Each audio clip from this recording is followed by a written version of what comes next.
Yeah, one.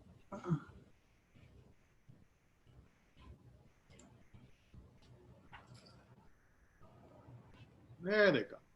Yeah. Okay. Hi, everybody. We'll wait a few more minutes. I see we got a lot of people starting to join us here.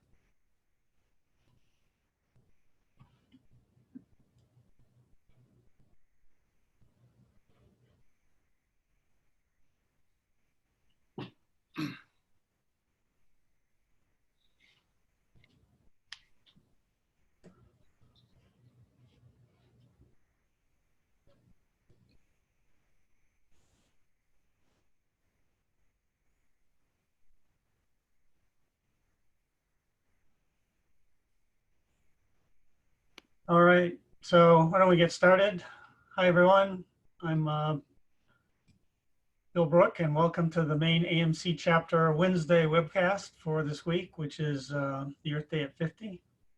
Um, so for tonight, our speakers are Chris Franklin, who will be talking about the history of land conservation and why we are in a golden age of conservation, and Eliza Townsend, who will discuss active, active conservation with AMC and how you can participate. Um, so Chris, a little on Chris's background. Chris has been the conservation chair for the Maine AMC since early in 2019. He's worked for a wide variety of conservation organizations since 1990. He's an avid hiker and fly fisherman. He spends his weekends as weekdays as a project manager for the Maine Farmland Trust, and most weekends in Western Maine, where actually he is now. He has 3 teenagers at home.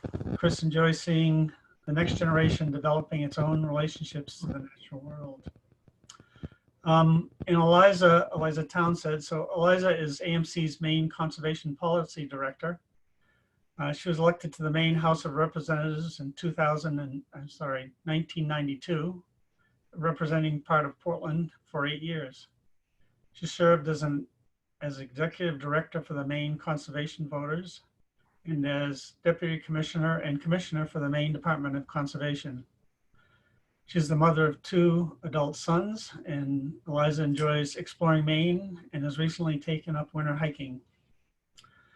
So for this webinar, everyone attending, you can ask questions by typing them into the Q&A chat box at the bottom of the screen, bottom of the Zoom window.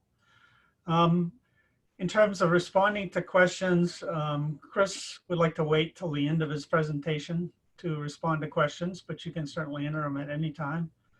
And I guess Eliza said she would take them during her talk, so that can be more interactive.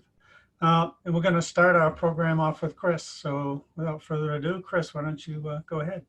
Great. Well, I'm just going to pull something up here for you. Get my PowerPoint going. Thanks, Bill. And we're really excited to have Eliza on board with AMC now as staff working on issues in Maine and beyond, but doing a lot of Maine legislative work. And Eliza will be able to get to some of the things that are going on, and really, because this is about active conservation, the Appalachian Mountain Club really is committed to getting people not only outdoors, but aware of and involved in the issues here. So I come to this as a geography major, where sort of the intersection of people and place, and I found a home here at Appalachian Mountain Club Maine chapter during some conservation work. So I'm going to give a little presentation here, about 20 minutes, a little longer maybe, sort of how we got to this point historically in terms of the conservation movement here in Maine and beyond, and then touch on some of the stuff that AMC is prioritizing over the next coming years as we approach our 150th anniversary as a club. And then we'll turn it over to Eliza, who will really talk some of the specifics on how people are going to get involved.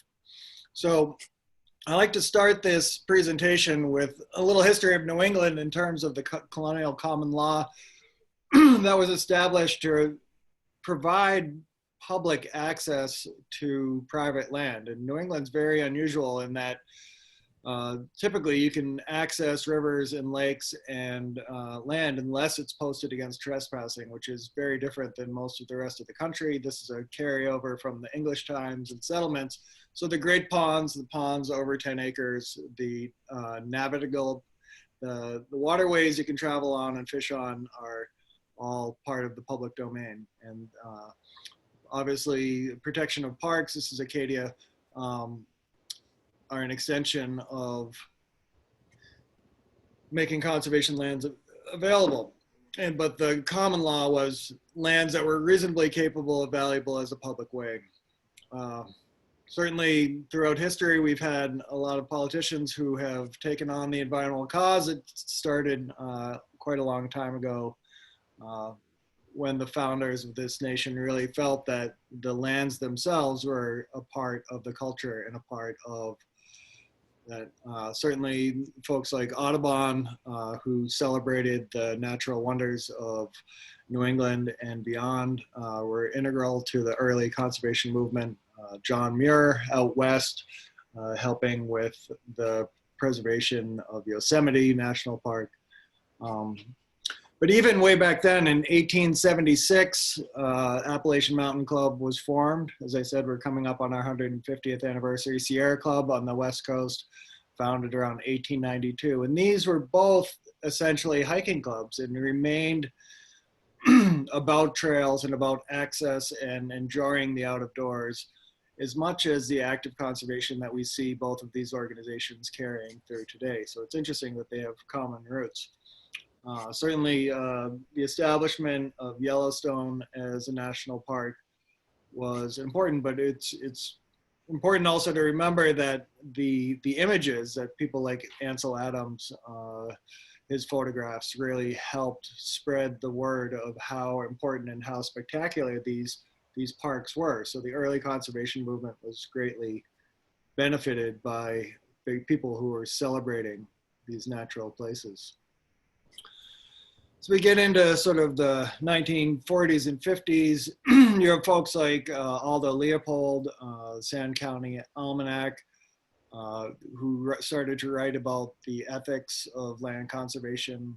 Certainly as we moved on into in the 50s and 60s, you start to see organizations starting to mobilize social movements to enact change and to protect places. This is David Brower, then executive director of the Sierra Club, protesting dams that were meant for the Grand Canyon. And so these types of photographs, these types of media that work to protect open spaces really started to become much more important in our culture. 1962, we have Rachel Carson coming out with Silent Spring, and again, starting to recognize from the scientific perspective that the impact our society was having on the environment was not benign, that a lot of the chemicals we were producing, a lot of the chemicals we were putting in our waterways and putting in our bodies were damaging and needed to have advocates who would stand up for clean water and clean air. And so her voice was certainly very important. And we're still before the Earth Day, first Earth Day, but we're getting closer. 1969, momentous trip to the moon. And it was interesting because not only was this an engineering feat, but it really solidified a view back on Earth that, you know, the planet was sort of alone in the universe, and it was its own entity that needed protection as a whole, and not just the places we lived, but that it was essentially an ecosystem into itself. And the timing of this and these photos was remarkable, because back on Earth, we were going through some oil spills in Santa Barbara. There was a lot going on where some of these environmental disasters were playing out. And this is Adlai Stevenson, who was a UN ambassador, and he summed it up quite nicely in terms of how we need to start caring for the Earth as a whole. Because meanwhile, back on Earth, this is the Cuyahoga River in Ohio on fire for the umpteenth time. It burned dozens of times through the decades just because the river was so polluted that sparks from this train track crossing over the river would start fires on the river. So the Santa Barbara oil spill, these things really started to motivate a large group of citizens who really felt that the time was now to mobilize and to begin advocating and pushing for legislation and laws that would protect the environment. Brings us to April 22nd, 1970, 50 years ago. A little older than me, but not much. But 20 million people showed up on the streets in the United States alone to celebrate. And it was interesting because it wasn't a protest, it was really a celebration, and it was the first mass gathering for the environment, and it really cut across political bounds in a way that was unusual for the time, that it wasn't a demonstration as much as they say as it was a celebration. This is an interesting quote. I'll give you a second to read this, and but I think it sums up pretty well the political state we were in and at the first Earth Day.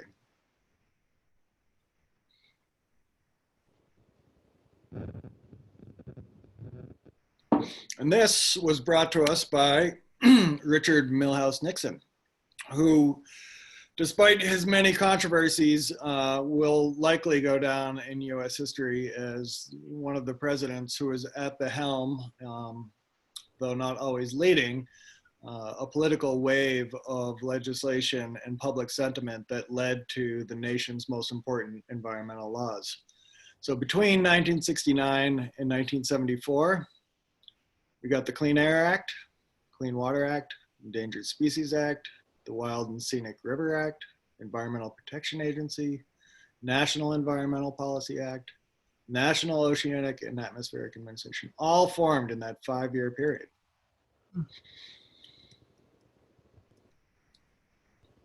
And the National Environmental Policy Act was one of the most important of those because it required federal agencies to integrate environmental values into their decision-making processes. And this has been the basis ever since of new permitting and new actions that need to consider the environmental impact and not just the economic impact, which is what has got us to the oil spills and the burning rivers in the first place, which was that business was given a higher profile in terms of importance in the nation. So these were huge changes to the national environmental policy.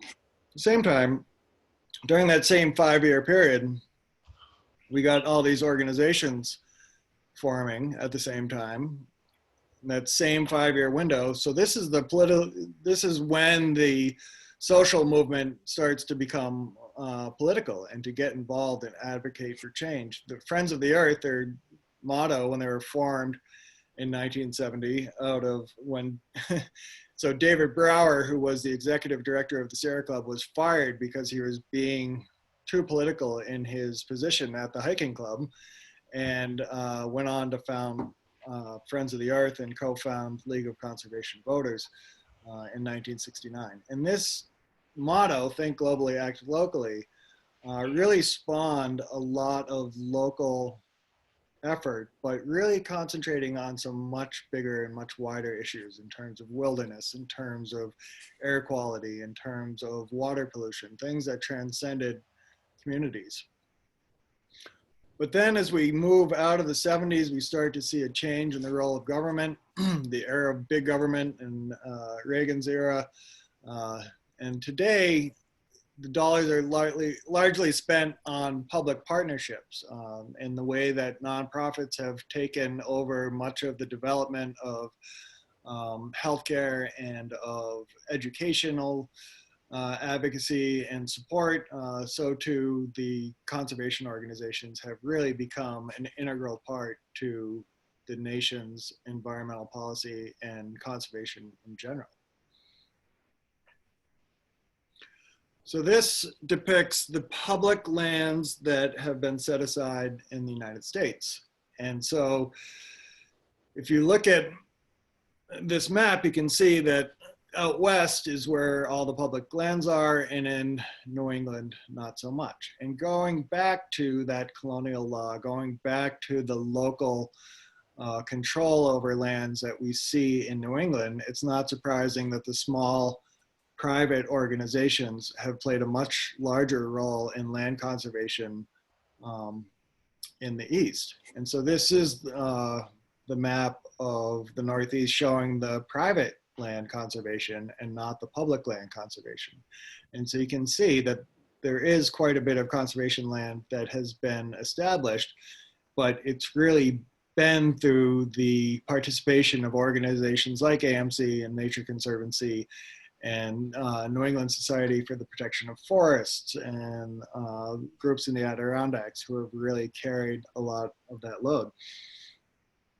So if you look at nonprofit, non-governmental conservation organizations, you can see, and these are land trusts in specific, that the distribution is somewhat weighted toward the east. And if you look at where the land is being protected by state and local land trusts by region, and that includes organizations like the Appalachian Mountain Club, you can see that the vast majority of the acreage is in the Northeast.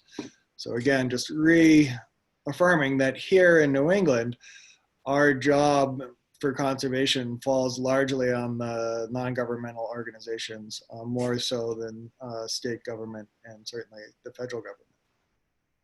So I like to say, as I've been in this field for a long time, that we're sort of in the golden age of conservation, that those 50 years between 1970 and now we've seen remarkable change in the effectiveness of non-government organizations to do land conservation. But it really didn't start until the 80s and somewhat the 90s until this really got going. So I think we have another sort of 20 or 30 years. With that 50 years, the conservation work that's done in our lifetime, will really be the single most important era of conservation in our nation's history. And as we also know from the local lands we lose from time to time, that once they're gone, they're really hard to get back.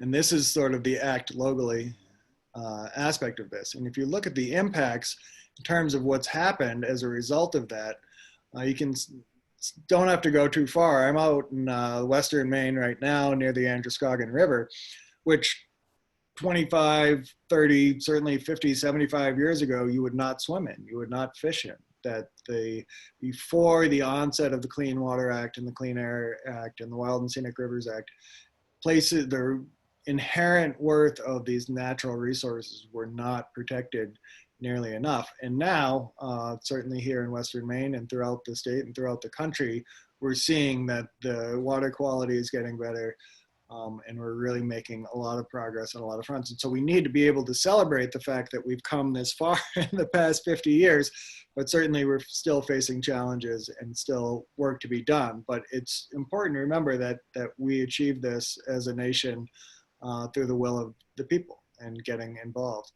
Certainly forestry has changed a lot, that the clear cuts of the 1980s and before, where whole hillsides were taken down and the salmon habitat destroyed, you really don't see the logging on the scale and the impact that you did for so many generations, especially here in Maine. Still an impact, still an important cultural resource, being done in a much, much better way today than it ever has been, and is allowing both recreation access, it's allowing fishing and hunting and four-season access to these privately held lands. So as we look at the Appalachian Mountain Club coming up on our 150th anniversary, it's important to think about what Maine will look like in another 150 years.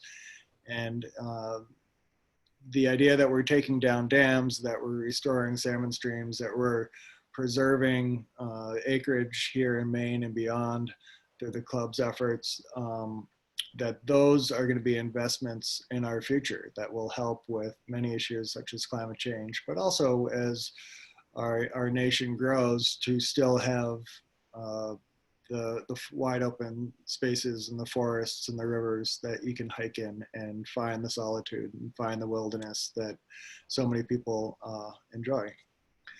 So I'm going to just switch quickly over to some of the club-wide conservation policy priorities here. These get updated occasionally by the club, but these are really ostensibly long-term goals that the club is committing to integrate throughout our work, throughout our trips and our trail work and our lodges, through our education and events like this. Thank you for coming. But they're really to combat and prepare for climate change, protect the forests, mountains, waters, and recreational experiences, and regional and urban suburban trail systems for climate and community resiliency. And I love that they're linking the health of communities to the health of the environment, because if we've learned nothing over the past 50 years, it's that those two are really integrally linked and they're really hard to tease apart. As I say, Liza will be talking a little bit about some of the action items behind these, but because they're not just related here to Maine, but there certainly are legislation and activities here in Maine that will work towards these goals. Certainly protecting the forests and mountains and waters and the experiences they provide has always been and will always continue to be a priority for the club moving forward. That people getting out in these places and exploring and sharing with generations the tradition of the outdoors here in Maine and beyond is really great. So again, Eliza will have much more on this in just a little bit. Some more conservation priorities here.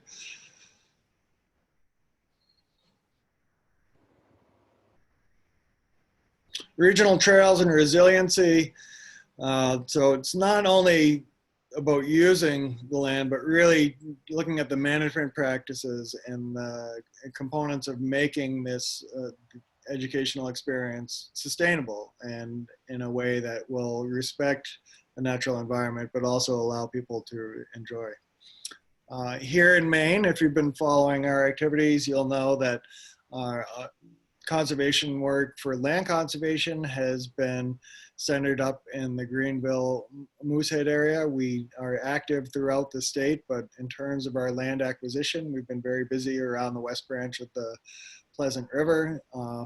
This is a map in 2002 showing the 100-mile wilderness running southwest to northeast on the map up towards the Namaconta unit. So then 2003, the Katahdin Works acquisition, 37,000 acres. Roach Ponds were added to that in 2019. 2015, Baker Mountain is added in, and these are all lands that AMC is preserving, all the pink ones. But you can also see around the work that we're doing, other conservation lands are coming online, and some of those are related to Plum Creek, some of those are Nature Conservancy and some of our other conservation partners. 2016, Silver Lake, another 4,000 acres. So 2021 and beyond, we are in the midst of finishing up our Pleasant River Headwaters Forest 26,000 acre development purchase and protecting some spawning habitat that's been opened up for Atlantic salmon by the removal of some dams. And so we are very, very excited to be right in the heart of this area in Maine that's so critically important for recreation and for habitat to be playing a role in terms of not only celebrating these places, but really working hard to preserve them. Certainly the cabins that AMC provides to its members and others are, again, it's about sort of a legacy of sharing these places with generations and the history of the organization and being able to have an experience. And you can still go to all these lands. You don't have to stay at the lodges. They're obviously open and available for people to utilize. Bill knows quite well out here in Western Maine, the old Spec Trail, which is part of the trail corridor that is maintained by the Maine chapter. So we're always looking for help doing trail work in and around the cabins and on some of the trails we maintain, and our website's a great place for information on how to access that information. Do some citizen science work as well that we're trying to involve people in gathering information about the habitats that we've conserved so that we can continue to be good stewards of those lands. So as I wrap up here, this is the Cuyahoga River today. It's no longer on fire, which is a good thing. And just sort of shows that sometimes just getting out of the way is enough to help nature rebound. We've certainly seen with this slowdown during the pandemic that a lot of natural species are sort of stretching their wings a little bit. But certainly it takes a lot of concentrated work to make transitions like this happen. And we hope that you are interested in being involved with us and our partner organizations on making Maine a better place to live. And in closing, here is a statue that was placed in front of the Museum of Natural History in Washington, D.C., or I believe. No, it's in New York, sorry. And so it's a time capsule for the year 2000.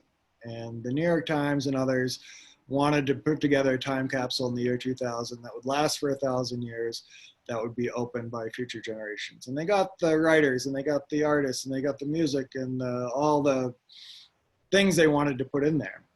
But the one thing they had the hardest thing figuring out was, what do we put it in? Do we bury it somewhere where it gets damaged? What do we make that's going to last 1,000 years? And so they looked back 1,000 years and they saw that artwork was one of those things that had sort of transcended the ages and had been cared for. And it was a great analogy for the work that we do, that if we can have people appreciate these places and love these places and care for these places, they'll be around for a very long time.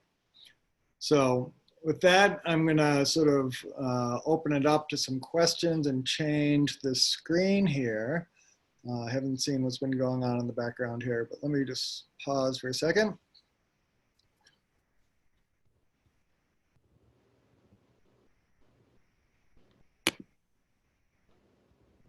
Trying to find the Zoom. It's around here somewhere. Again, I know you guys are out there. up in the upper corner there. Yeah.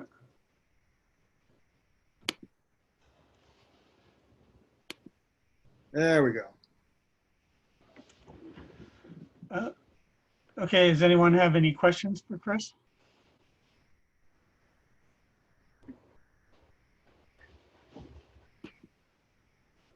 No? Okay, doesn't appear we do, Chris. All right, well, great. That was great, Chris. Thank you very much. Next, we're going to have Eliza talk about active conservation with the AMC.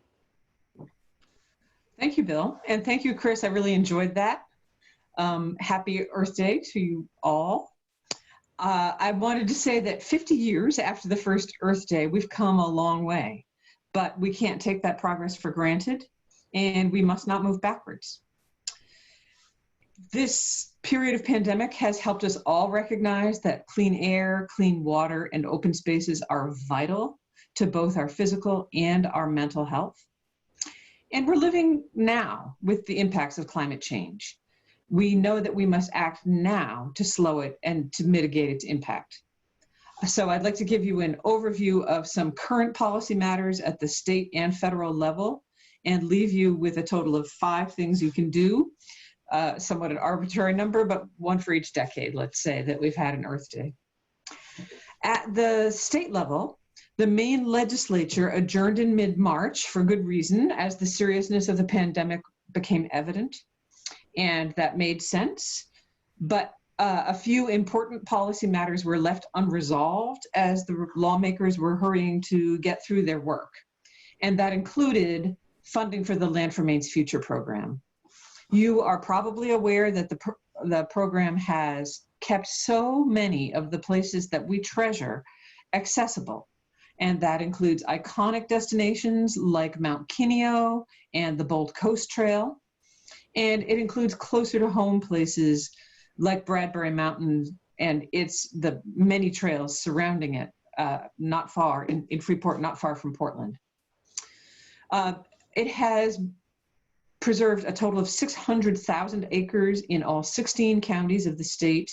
And so there are a wide variety of close to home trails, preserves, and water access sites available for all of us to use. And that's particularly important in this moment, as we know. It's also helped to conserve large tracts of forest land in northern Maine, which it has a role to play in mitigating, slowing climate change. Maine voters love the program. They have strongly supported it 6 different times, 6 different bond questions. But the most recent was in 2012, and LMF is nearly out of money. Meanwhile, our state parks are absolute gems, from Grafton Notch, which I'm sure many people on this webinar are well familiar with, to Cobscote Bay. And for that matter, from Aroostook County down to York County. But they've operated on a shoestring for a very long time. They need basic repairs to keep functioning, and that includes their water systems, and they need improvements to better welcome Mainers and visitors of all ages and physical ability. So there's a great piece of legislation, LD number 911, an act to authorize a general fund bond issue to invest in land conservation, working waterfronts, water access, and outdoor recreation. It's sponsored by Senator Kathy Breen of Falmouth, and it would recapitalize the Land for Maine's Future program, which is a proven and successful and popular program, and it would fund much needed repairs and infrastructure improvements at our state parks. So that's the first state issue for which I would love to have your help. And then a second one is that we learned this winter that Maine's Bureau of Parks and Lands had executed a lease to Central Maine Power to cross a parcel of public land with its 300-foot wide transmission corridor. And while AMC opposes the NEC-EC transmission line, the larger issue here is that these lands belong to all the people of Maine, and they should not be substantially altered without public notice and without legislative approval. And in fact, that's in the Constitution. So the fact that this lease was executed is a violation of the state constitution. The lease was entered into without legislative approval. It allows a private entity to use land that you and I both own, and which was set aside specifically for wildlife habitat and for recreation. The lease was for a very low fee. So LD 1830, which was supported unanimously by the legislative committee considering it, voids the lease, and it allows the Bureau to renegotiate it. Any agreement would then be subject to the 2/3 vote of the members of the Maine legislature, as the Constitution requires. This provision exists to ensure that the places that we love get the oversight and protection that they deserve. Now, we don't know when the legislature will meet again, but it is very likely that they will need to reconvene to approve additional funding in the context of the public health crisis. And when they do meet, they should vote on these 2 bills. And so here's the first item that you can do. And here we're going to see if I can share my screen. There we go. So you can call your state legislators and ask them to support LD number 911 and LD number 1893.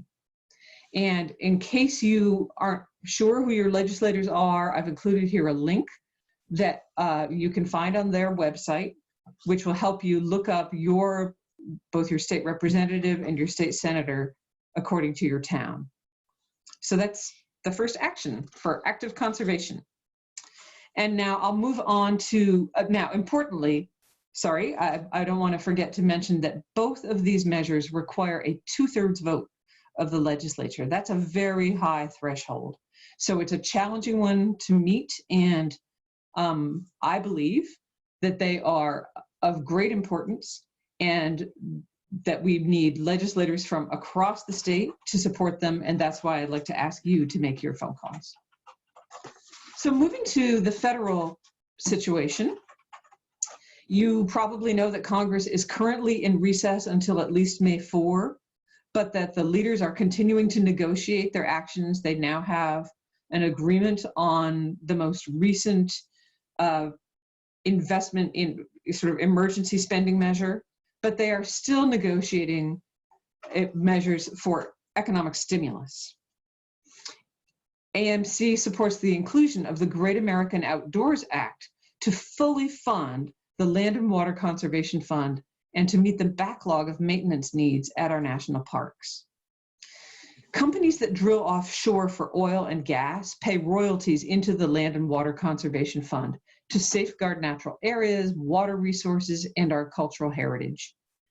LWCF protects and enhances national parks, including both Acadia and the Appalachian Trail, national wildlife refuges like the Rachel Carson Wildlife Refuge, state lands like the Bigelow Preserve and the Allagash Wilderness Waterway.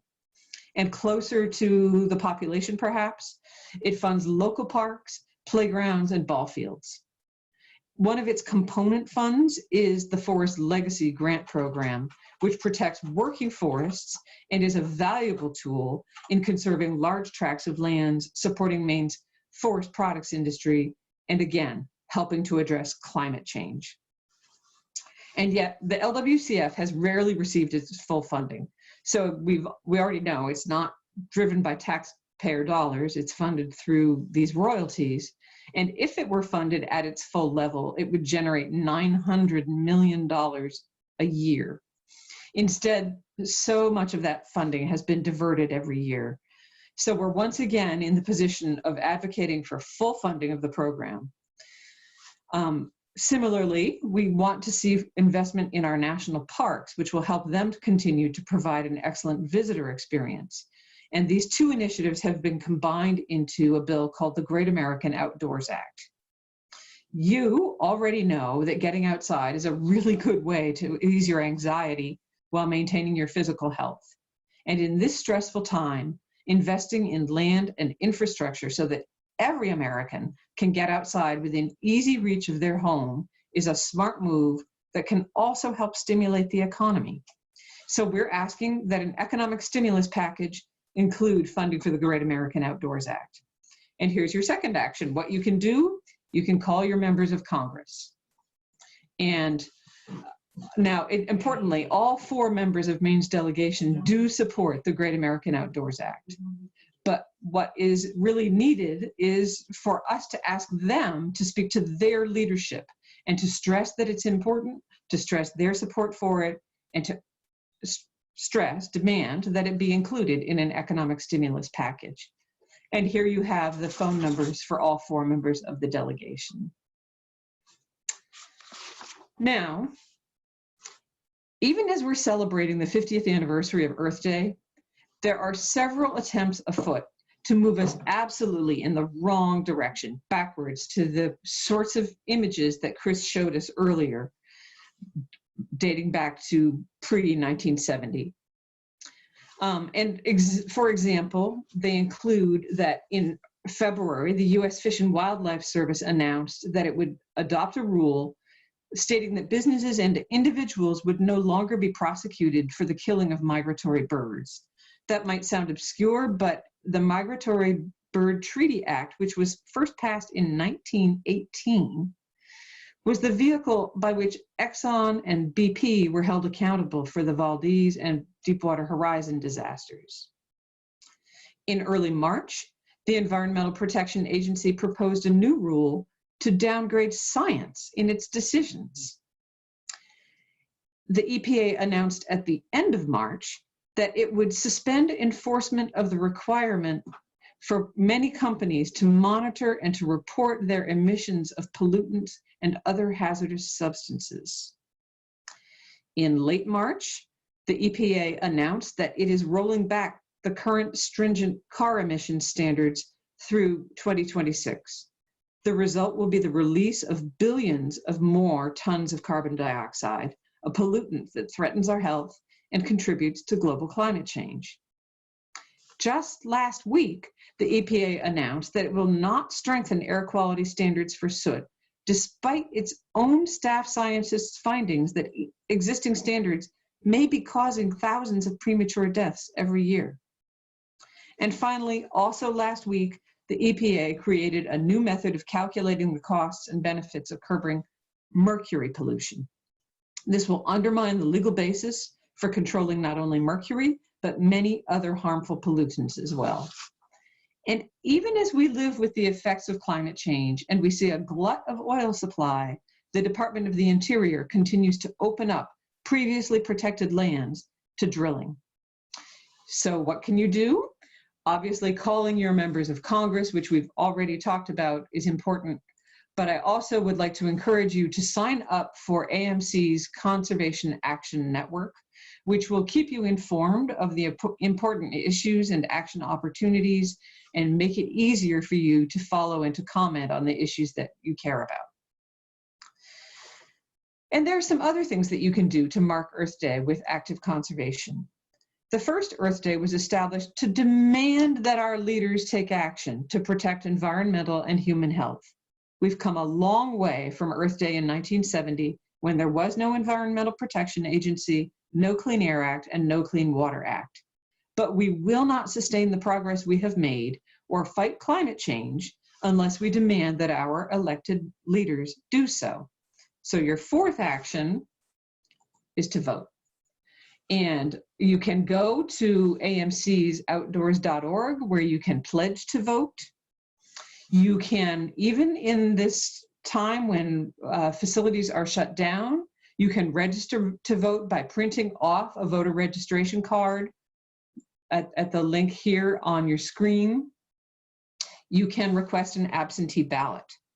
You probably already know that Maine's primaries have been delayed to July 14th, but none of us knows what the public health situation will be then. And so the smartest thing to do is to request your absentee ballot right now. And you can go to this address to make your request. I've already requested mine.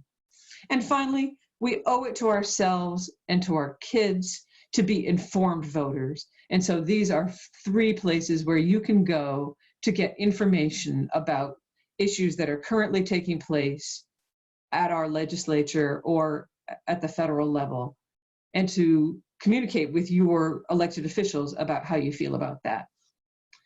So finally, your 5th action for active conservation is you should get outside safely and responsibly. We all know that it is to our physical and mental benefit. We're hearing a lot about where we can't go.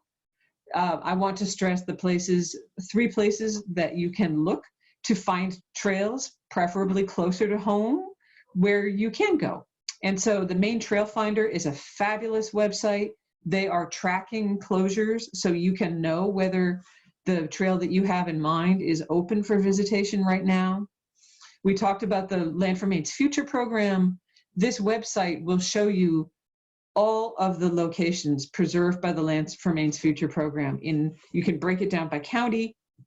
You can run various sorting ways, searches to find the right place for you. And finally, the Maine Coast Heritage Trust is endeavoring to keep all of their preserves open, and they can be found here. So 5 actions that you can take for Earth Day, and I'd be happy to answer any questions.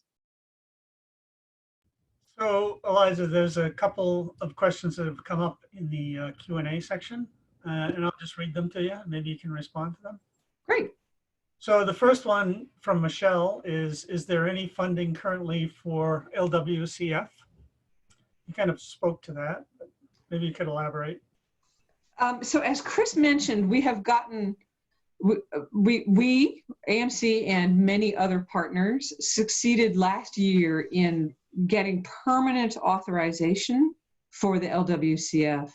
But even so, all spending measures have to be approved. And so Congress has a long history of spending some of that money in other ways. So while there is some funding, it is not fully funded, and we are arguing for full funding. Okay. Hopefully that answers your question. And we kind of had two questions, one from John and from Gary on the NECEC, and it's basically, why are we not opposing it? And is AMC on board to fight this power line? And why are we not opposing the Maine project? Can you speak to that? Yeah, AMC is opposed to the project and has provided testimony as an intervener in the procedures before both the Land Use Planning Commission and the Department of Environmental Protection. The Department of Environmental Protection, as you may know, issued a draft ruling within the last month, and we and our partners we were assigned to Group 4, and we and our partners have just submitted a response to that draft. So we continue to maintain that the fragmentation of habitat in particular is a very problematic proposal, because we have, as you know, a place which is unparalleled, and Maine remains the stronghold for wild brook trout and many other species who depend on an intact northern forest. So we do oppose. As to the ballot measure, that's a decision that will be made not by me, and discussions are currently taking place. Okay. Thanks. Any other questions? I don't see. Oh, there's one more. Oh, so we have another one from Sarah. I had a hard time finding environmental report cards for the presidential candidates. All of the usual sources were only reporting about their climate change priorities, which is important, but there are other issues too. Is there a good and reliable info source that covers the gamut of environmental track records? So, presidential candidates. Yeah. I haven't looked at these lately, but the two places that I would be inclined to start would be the League of Conservation Voters, which is lcv.org, and the Sierra Club. Okay.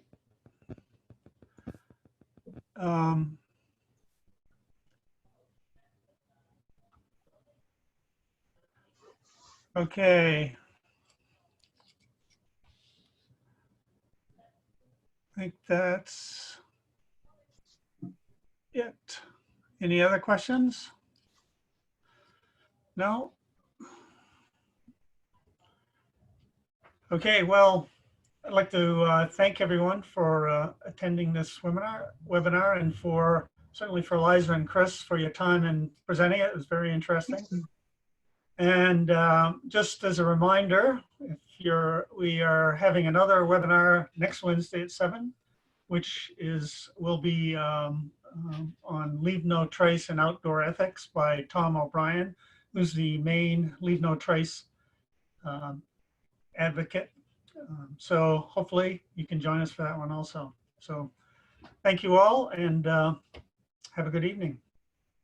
I'm going to end this webinar. Thanks.